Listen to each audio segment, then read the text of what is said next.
Señor, muchas gracias. Gracias, bendito Padre, por lo bueno que eres con nosotros. Gracias que nos das la oportunidad de servirte, aun cuando tú no nos necesitas, Señor.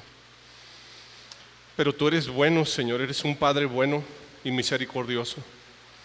Señor, recordamos que es tu palabra, Señor. Nosotros no hemos inventado nada. Solamente por tu gracia debemos darnos a la tarea de buscar predicar de la manera más fielmente, de exponer a la iglesia, Señor, el mensaje que tú quieres dar, no lo que nosotros queramos decir. Señor, yo te pido en mi debilidad, Señor, que me ayudes, Señor. Dame de tu gracia para poder compartir fielmente, porque sabemos que los que lo hagamos, Señor, te rendiremos algún día cuentas ante ti. Ayúdanos a rendir buenas cuentas, Señor. Abre nuestros corazones a tu palabra, Señor, que estemos atentos, porque no se trata de lo que yo tenga que decir, se trata de tu palabra, de lo que tú tienes que decirnos a cada uno de nosotros. Señor, queremos ser no solamente oidores, sino hacedores de tu palabra. No queremos aprendernos versículos de memoria solamente. No queremos ser simplemente grandes teólogos, queremos ser personas que pongan en práctica lo que está escrito, porque queremos glorificarte. Ayúdanos, Señor, en Cristo. Amén y amén. Muy bien, hermanos. Pues continuamos con el libro de los Hechos. Vamos a abrir nuestra Biblia, por favor, en Hechos 10. Hechos 10, versículos del 9 al 20. Pero vamos a hacer lo siguiente. Vamos a irnos a los versículos, a partir del versículo 1, para retomar lo que nos había compartido el pastor anteriormente. ¿Ya todos están listos? Sí, muy bien. Muy bien. Entonces, versículo 1 dice: había en Cesarea un hombre llamado Cornelio, centurión de la compañía llamada la Italiana, piadoso y temeroso de Dios con toda su casa, y que hacía muchas limosnas al pueblo y oraba a Dios siempre. Este vio claramente en una visión, como a la hora 9 del día, que un ángel de Dios entraba donde él estaba y le decía: Cornelio. Versículo 4 dice: él, mirándole fijamente y atemorizado, dijo: ¿qué es, Señor? Y le dijo: tus oraciones y tus limosnas han subido para memoria delante de Dios. Envía pues ahora hombres a Jope. Pongan atención ahí, ¿a dónde los envía? A Jope. Vamos a verlo más adelante. Y haz venir a Simón, el que tiene por sobrenombre Pedro. Este posa en casa de cierto Simón curtidor, que tiene su casa junto al mar. Él te dirá lo que es necesario que hagas. Ido el ángel que hablaba con Cornelio, este llamó a 2 de sus criados y a un devoto soldado de los que le asistían, a los cuales envió a Jope después de haberles contado todo. Y entonces vemos en el mapa, en la parte de arriba está Cesarea y bajan hasta Jope. Y puede llevarte entre 1 y hasta 2 días de caminata, dependiendo de las condiciones.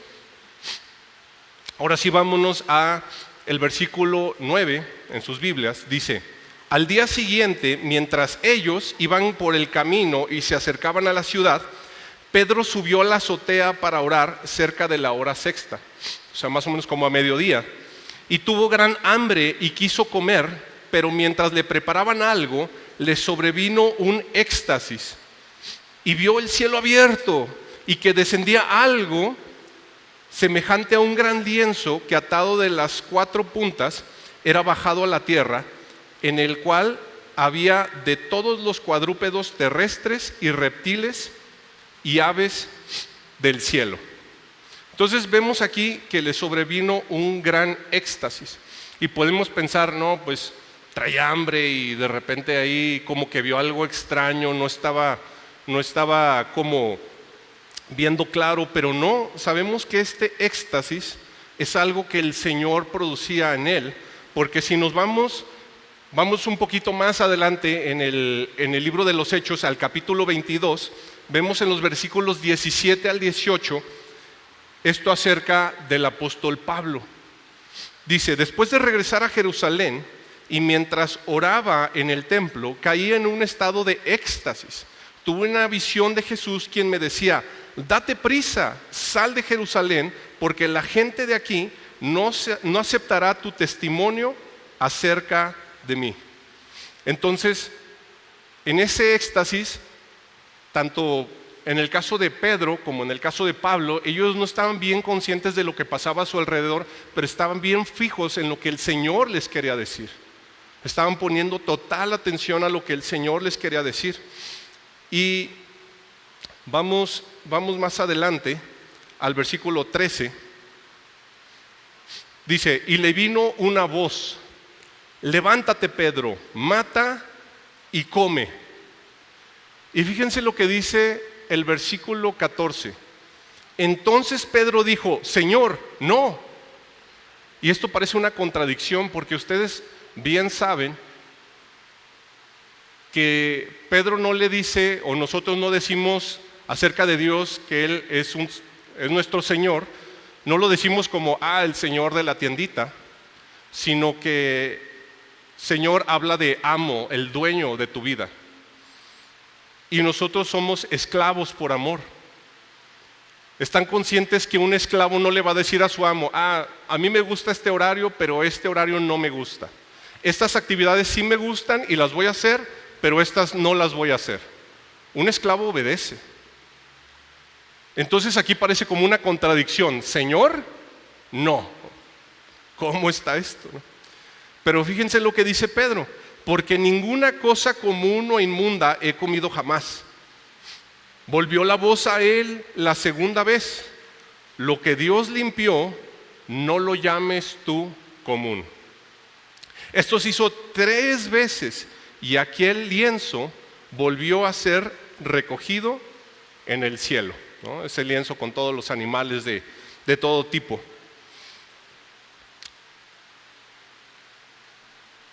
Y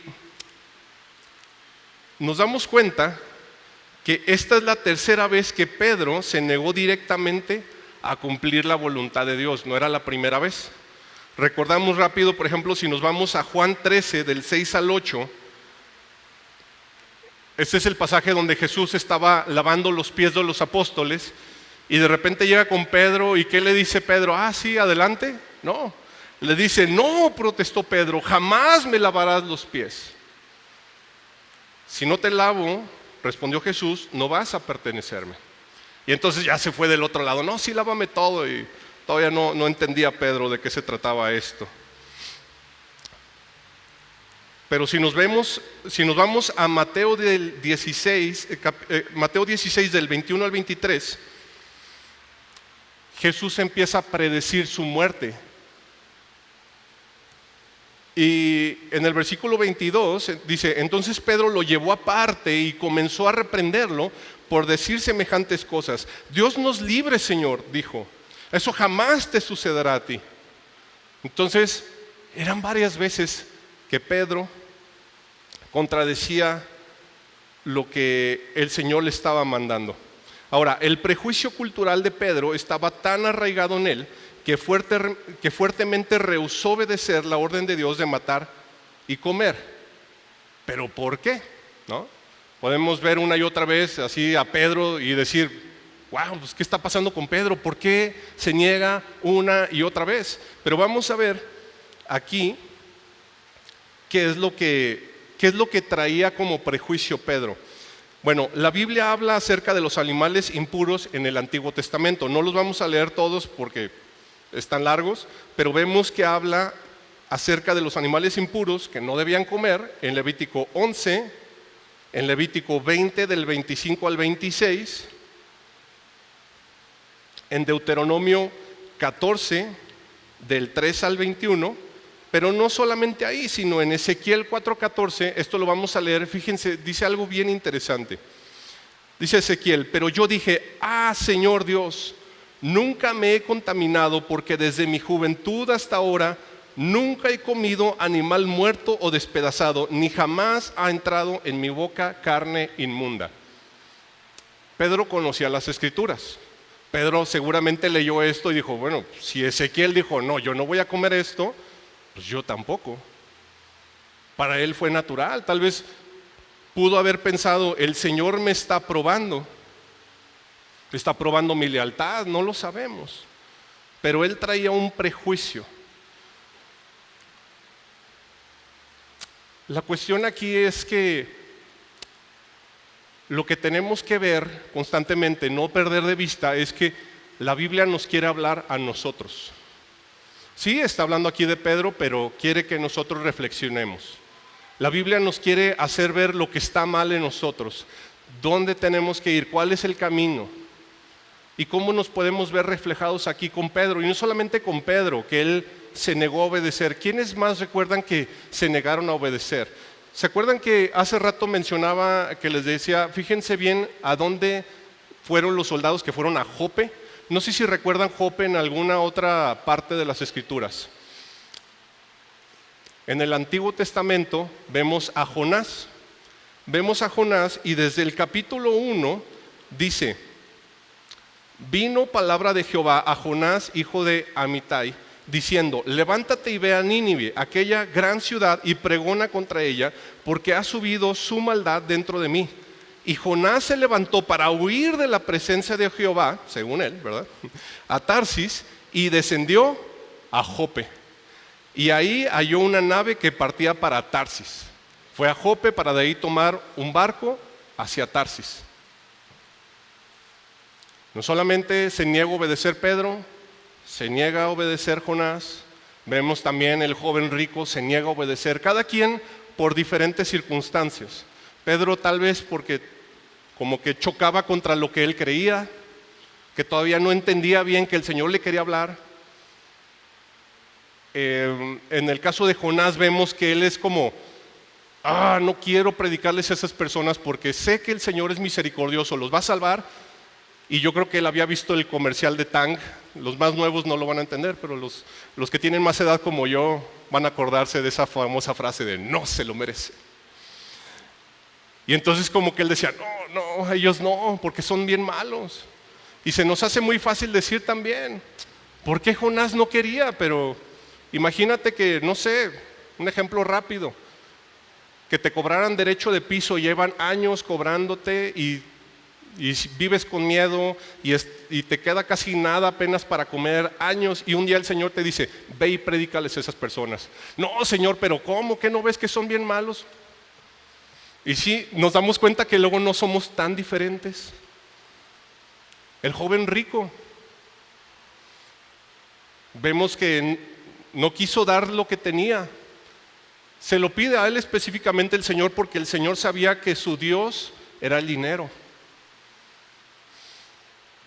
Y podemos decir, ay, qué avaro, qué mal, ¿no?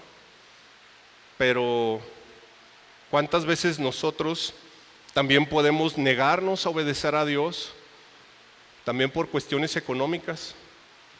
No, es que tengo que vender más. No, es que si agarro otro trabajo puedo ganar más, pero si voy, predico el evangelio, ¿qué voy a ganar? Y vemos todo como lo de aquí, lo inmediato. ¿Qué me va a dar Dios ahorita, aquí? Yo no quiero esperarme allá arriba. Y no somos tan diferentes, pero que así como ellos tienen sus razones por las cuales desobedecieron, correctas o incorrectas, ¿por qué desobedecemos nosotros? Y me recuerda lo que mencionaba un predicador, que ponía un ejemplo de una niña. Decía, vemos a mi hija y yo le doy una orden explícita, clara, y le digo, hija, ve y recoge tu cuarto. Y la hija le dice, sí papá, ahorita. Después de un rato llega, se da cuenta que la hija no ha recogido el cuarto, pero llega la hija bien emocionada, papá, ¿qué crees? ¿Qué hija? ¿Qué pasó? Aprendí a decir de memoria, hija, ve y recoge tu cuarto. Pues muy bien, hija, pero ve y recoge tu cuarto. Muy bien, sí, papá. Pasa un tiempo, el cuarto sigue sin recogerse y llega bien emocionada también la hija. Papá, ¿qué crees? ¿Qué pasó, hija? Aprendí a decir en griego, hija, ve y recoge tu cuarto. No, sorprendente, pero pues recoge tu cuarto. Pasa más tiempo, sigue el cuarto sin arreglarse y la hija llega bien emocionada con el papá. Papá, ¿qué crees?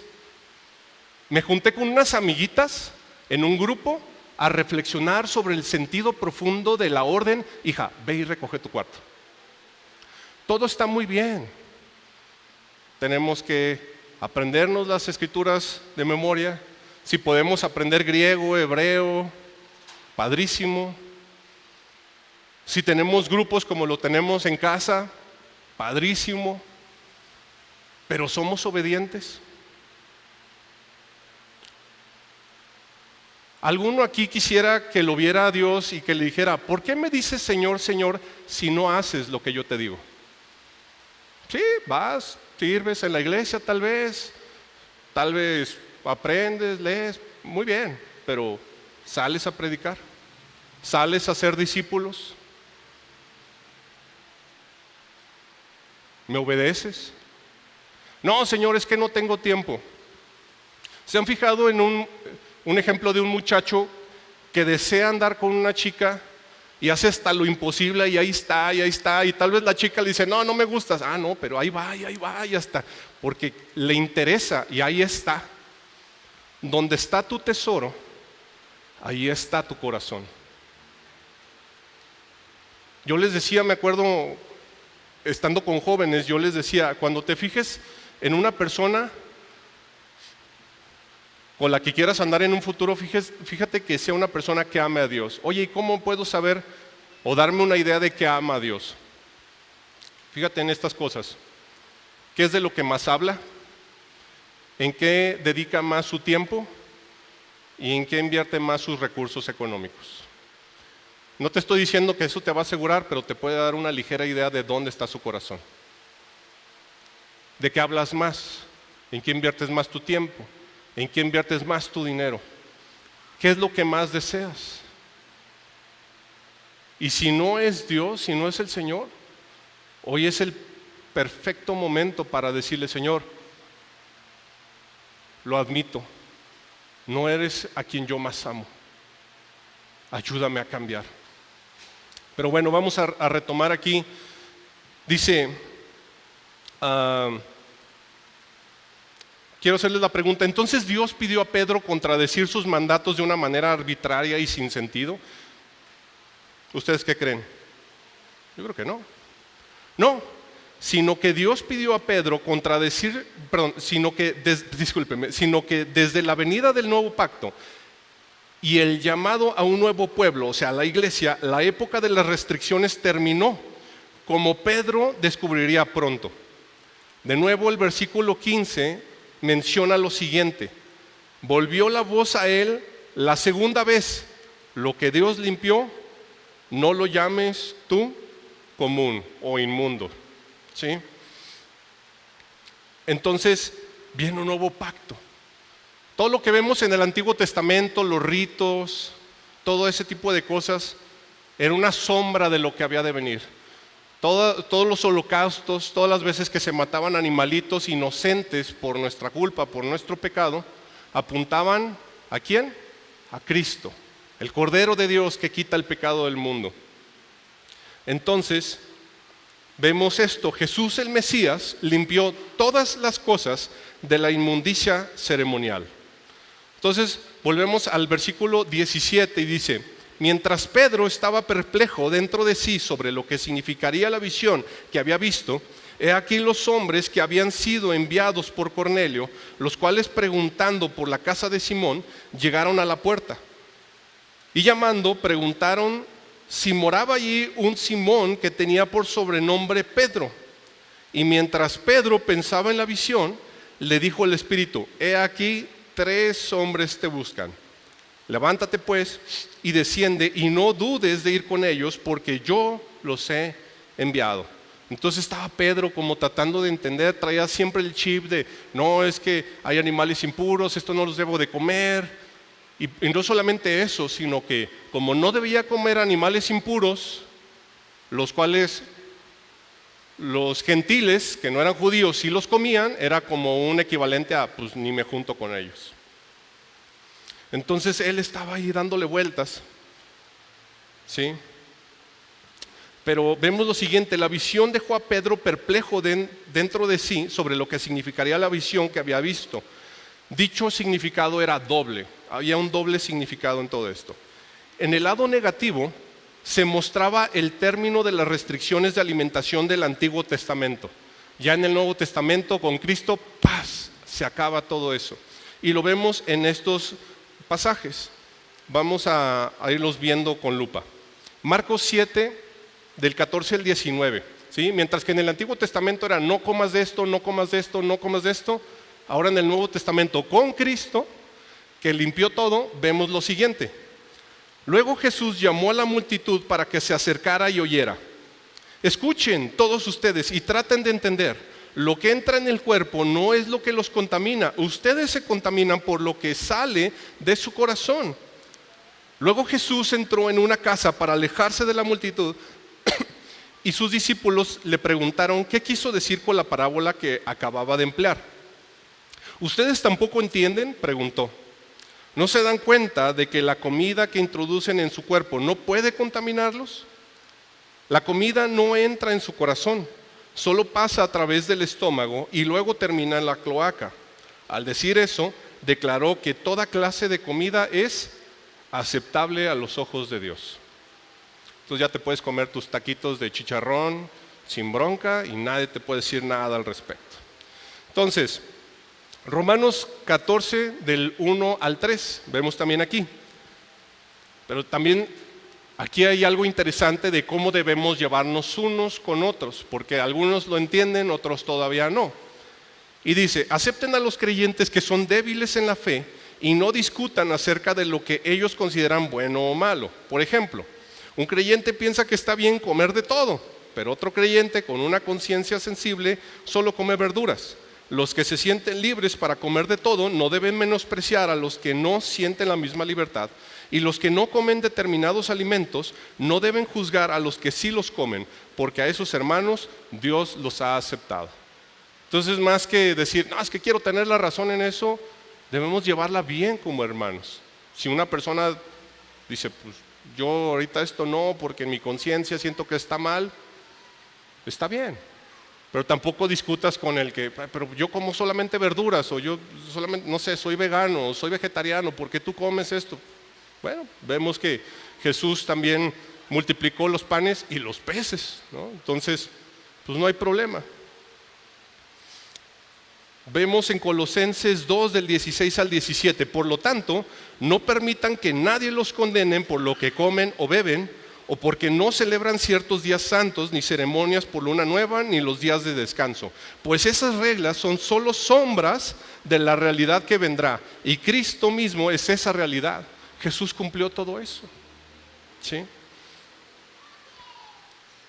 Y 1 Timoteo 4, del 1 al 5, dice, advertencias contra los falsos maestros. Ahora bien, el Espíritu Santo nos dice claramente que en los últimos tiempos algunos se apartarán de la fe verdadera, seguirán espíritus engañosos y enseñanzas que provienen de demonios. Estas personas son hipócritas y mentirosas y tienen muerta la conciencia. Dirán que está mal casarse y que está mal comer determinados alimentos, pero Dios creó esos alimentos para que los coman con gratitud las personas fieles que conocen la verdad. Ya que todo lo que Dios creó es bueno, no deberíamos rechazar nada, sino recibirlo con gratitud, pues sabemos que se hace aceptable por la palabra de Dios y la oración. Entonces, ¿sí vemos ese cambio ahora ya en el Nuevo Testamento? Solamente quiero darles una pequeña nota. No lo voy a explicar ahorita, se lo dejamos de chamba a la persona que le vaya a tocar compartir Hechos 15. Hechos 15 del 19 al 20 dice más adelante lo siguiente, y aquí es Santiago hablando de lo siguiente. Dice en el versículo 19, Y mi opinión entonces es que no debemos ponerles obstáculos a los gentiles que se conviertan a Dios, que se convierten a Dios. Al contrario, deberíamos escribirles y decirles que se abstengan de comer alimentos ofrecidos a ídolos. Bueno, si tú hoy en día ofrecen algo a los ídolos y tú no sabes, pues no te sientas culpable, no lo sabes. Al contrario, deberíamos escribirles y decirles que se abstengan de comer alimentos ofrecidos a ídolos, de inmoralidad sexual, de comer carne de animales estrangulados, tampoco puedes saber, a menos que lo veas, pues dices, no, pues no me lo como. Fuera de eso, ¿no? Y de consumir sangre. Pero vamos a entrar más en detalle después. Ahora, ¿la visión de Pedro tiene que ver solo con poder comer de todo actualmente? No. Sino que Dios quería mostrarle a Pedro algo más profundo. Las características de separación del Antiguo Testamento ahora eran contraproducentes, ya que Dios estaba juntando a judíos y gentiles en la iglesia, no manteniéndolos separados. En cuanto al lado positivo, la visión representaba la inclusión en un solo cuerpo, tanto de gentiles simbolizados por los animales impuros, como de judíos simbolizados por los puros. ¿Sí ven cómo va algo más profundo? No solamente era lo que puedes comer y lo que no. Los gentiles somos representados por los animales impuros, los judíos por los animales puros. Hechos 11:18, más adelante, va a decir lo siguiente, que es algo que iban a entender. Cuando los demás oyeron esto, dejaron de oponerse y comenzaron a alabar a Dios y dijeron lo siguiente: podemos ver que Dios también les ha dado a los gentiles el privilegio de arrepentirse de sus pecados y de recibir vida eterna. Y eso es glorioso, porque tú y yo somos gentiles. Por más que alguien raro que te llegue a decir, oye, ¿tú cómo te apellidas? No, pues que Pérez. ¿Sabías que Pérez viene de aquí, de allá y no sé qué? Y al final te marea o te pretende marear para decirte que tú tienes sangre judía, aunque seas tal vez alguien de África o lo que sea. No tiene sentido, pero no, la salvación es para todos. Entonces vemos a manera de conclusión los siguientes puntos. Universalidad del Evangelio. La visión de Pedro indica que el Evangelio de Jesucristo es para todas las personas, independientemente de su origen socioeconómico, étnico o cultural. Jesús enseñó que su misión incluía a todas las naciones. Y eso lo vemos en Mateo 28 del 19 al 20. Y esta visión confirma y aplica esta enseñanza. Y vemos en Apocalipsis que hay gente de cierto sector nada más alabando a Dios. No, gente de toda lengua, tribu y nación, de todos lados. Te voy a decir algo y quiero que reflexionemos en esto. Todo lo que Dios dice es así, Satanás le lleva la contra y dice, no, es así. Y mientras que quiere que seamos uno y que nos veamos como uno, independientemente de cuánto dinero tienes, cuánto conocimiento tienes, tu forma física, lo que quieras, de dónde vienes o cómo es tu carácter, el enemigo quiere dividir. Bien decía Maquiavelo, divide y vencerás. Y eso lo conoce bien el enemigo. Y entonces busca hacer una separación entre hombres y mujeres. Eso lo vemos con el feminismo. Y busca hacer una separación también en todo, en la política. Que si eres chairo, que si eres fifí, que si le vas a la América, que si le vas a las Chivas, que si... un montón de diferencias. Con lo del movimiento de Black Lives Matter. Y a mí me duele que fueran, o sea, ves en la historia y cómo fueron tan terribles con la gente de raza negra, que los separaban, que hacían muchas cosas terribles.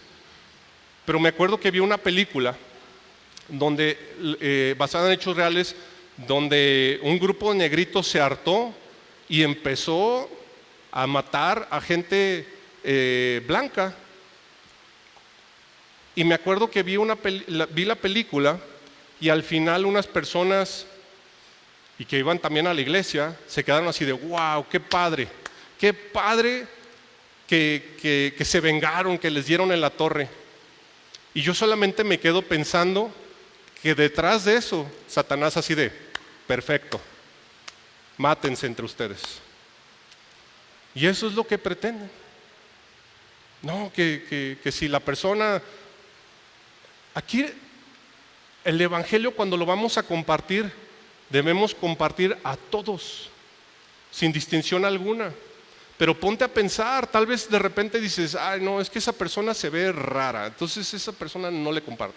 O no, se ve muy fresa para mí. No, mejor no. No, se ve muy naco. No, se ve muy... Para el Señor no hay nada de eso. Si tú tienes conocimientos intelectuales, si tú tienes dinero, todo lo que tengas, Dios te lo ha dado. ¿De qué podemos presumir? No, es que yo sí trabajo más que el otro. Gloria a Dios que te dio esa aptitud para trabajar. Gracias a Dios. Y agradece, y hasta que te dé la salud y las ganas. Tal vez un día puedes entrar en una depresión bien fuerte, no sé, un problema de salud bien fuerte y ya no vas a poder trabajar como antes. Pero predícales a todos. Yo antes, por ejemplo, si veía en la calle a, no sé, un satánico así, de esos rockeros con todos pintados de negro y con el cabello así, las uñas pintadas de negro y todo así, ay, como que a mí sí me daba medio cosita, lamentablemente. Hasta que un día recordé lo siguiente: solamente hay dos barcos, en uno está Cristo Jesús y en otro estamos toda la humanidad, todos necesitados de salvación. Estamos en el mismo barco. Todos necesitamos salvación. ¿Por qué vamos a ser menos? ¿El Señor nos hace menos? De ninguna manera.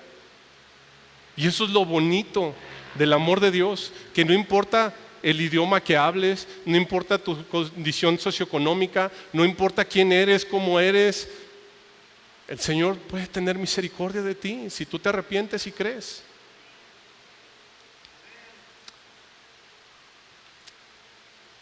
Y vemos otro punto, el cumplimiento de la ley de Moisés. Jesús dijo que no vino a abolir la ley, sino a cumplirla, lo cual vemos en Mateo 5:17. La visión de Pedro subraya que las restricciones dietéticas y otras leyes ceremoniales de la ley de Moisés han sido cumplidas en Cristo y por tanto ya no son aplicables hasta el día de hoy. La purificación de estos alimentos simboliza la purificación que Jesús trae, eliminando la distinción entre lo limpio y lo inmundo, abriendo la puerta de la salvación a cualquiera, independientemente de su origen étnico o cultural. Todos son aceptables para Dios si tienen fe en Jesucristo. Y al respecto vemos en Gálatas, para concluir, Gálatas 2 del 19 al 21, que Pablo dice lo siguiente: pues cuando intenté obedecer la ley misma me condenó. ¿Sí? Para aquellos que dicen, no, es que tengo que cumplir, para decirle, mira Dios, no, pues la ley misma me condenó. Y vaya que si había alguien que antes de conocer bien a Cristo buscaba cumplir al pie de la letra la ley, era Pablo. Pero dijo, la ley misma me condenó. Así que morí a la ley, es decir, dejé de intentar cumplir todas sus exigencias, las más de 600 leyes que vemos, a fin de vivir para Dios. Mi antiguo yo ha sido crucificado con Cristo. Ya no vivo yo, sino que Cristo vive en mí. Así que vivo en este cuerpo terrenal confiando en el Hijo de Dios, quien me amó y se entregó a sí mismo por mí. Yo no tomo la gracia de Dios como algo sin sentido, pues si cumplir la ley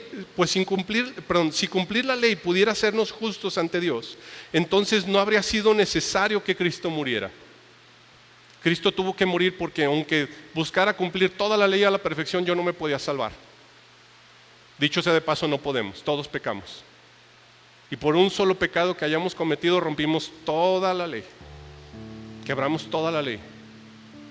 Y como decía, ¿quién era el Chapulín Colorado? Y ahora, ¿quién podrá salvarnos? Solamente Cristo Jesús, no hay otro. Solamente Cristo. Fija tus ojos en Cristo. Y les pongo esta, no sé si lo alcanzan a ver bien, pero es una imagen donde sale como una montaña que está así como que tiene un filo donde gente puede ir caminando, pero es peligroso, porque si tú vas caminando y te resbalas para la derecha hay barranco y te puedes matar, y a la izquierda también. Tienes que ir sobre esa fina línea, tienes que ir ahí. Vamos a ponerle nombre a los dos barrancos.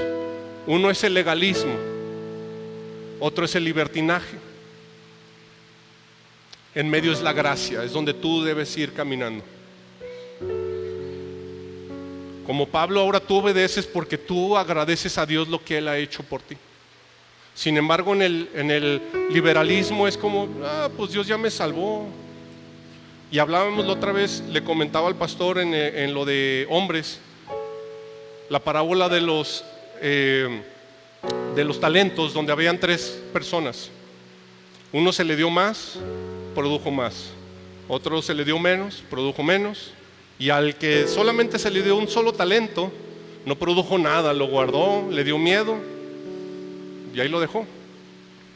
El que produjo más, podríamos decir que era alguien mediocre. No, produjo bastante. Al segundo, ¿era mediocre? No, tenía diferentes capacidades, el Señor le dio una cantidad diferente, pero él produjo y los dos fueron felicitados. Pero el tercero, el que no produjo nada, el Señor lo regaña y le dice, pues de perdida lo hubieras metido al banco para que te produjera algo. Y vemos que hubo un castigo para él.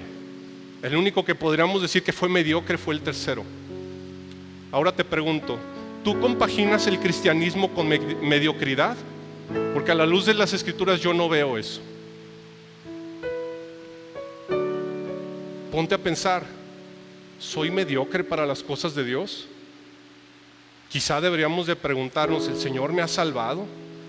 Porque yo digo que he creído, tengo el Espíritu Santo. Si tú eres cristiano es porque tienes el Espíritu Santo. ¿Ustedes creen que el Espíritu Santo está ahí, tirado ahí, que no hace nada en ti? No lo creo. Y entonces esa es la parte del liberalismo donde dices, pues ya el Señor me salvó, yo tomé una decisión, es gracia. Hazte este pequeño test. Tú puedes confiar en que tú eres salvo porque hace 10 años tú tomaste una decisión por Cristo. Pregúntate, ¿al día de hoy hay evidencia de salvación en mi vida? Porque si pasa un día y otro día y otro día y no ves esa evidencia de salvación en tu vida, quizá deberías de preguntarte, quizá deberíamos de preguntarnos, ¿soy cristiano? ¿He nacido de nuevo? Y si no es, perdóname, Señor, ayúdame. Y el otro lado es el legalismo. Todos podemos caer de los dos lados. Y en el lado del legalismo, normalmente estás viendo mucho lo que otros hacen o no hacen y te comparas con otros. Siempre vas a encontrar a alguien más chafa que tú, siempre. No, es que yo sí sirvo más, es que yo hago más esto, que yo el otro, aquello. Uy, mira a ellos.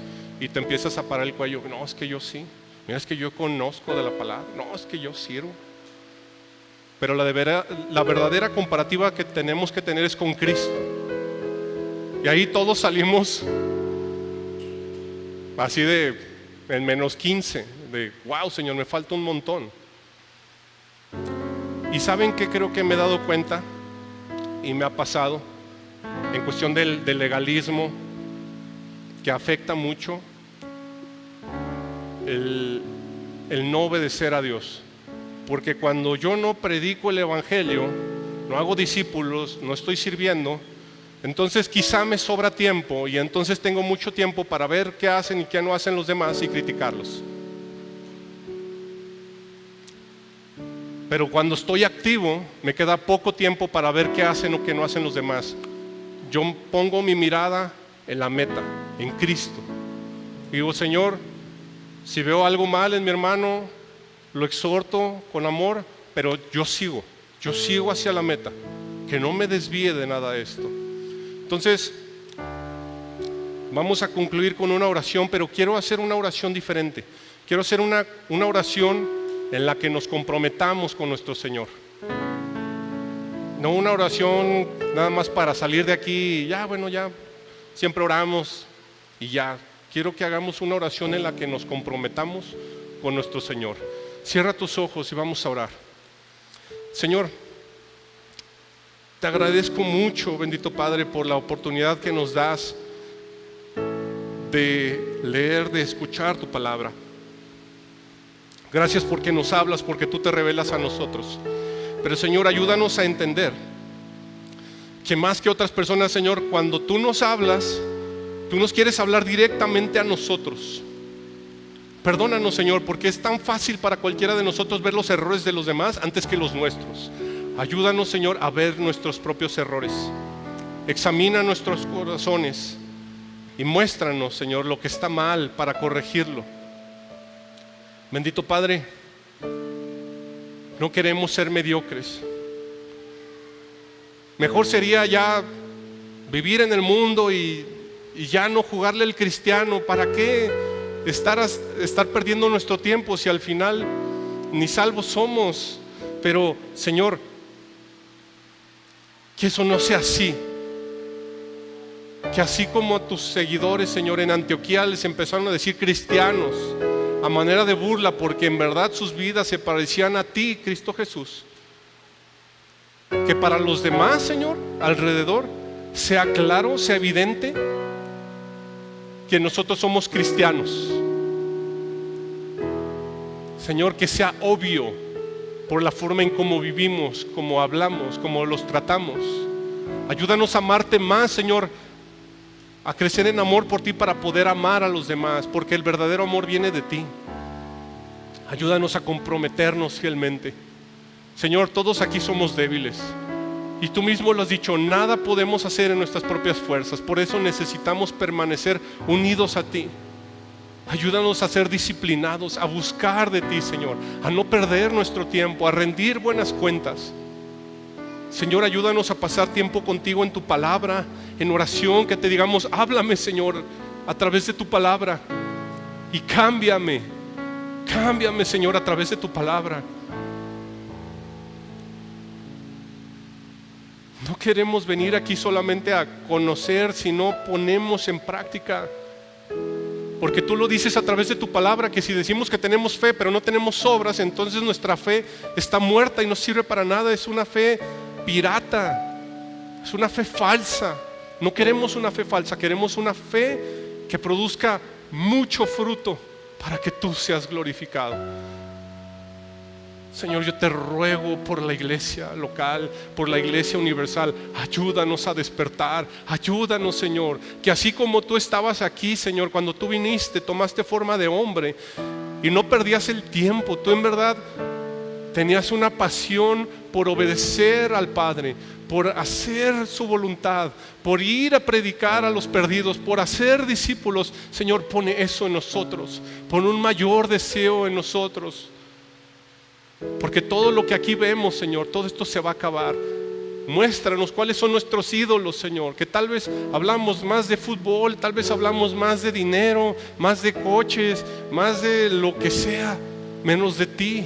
Perdónanos y ayúdanos a conocerte bien a través de tu palabra, a conocer bien tu palabra y ponerla por obra, Señor, para tu gloria en Cristo. Amén y amén.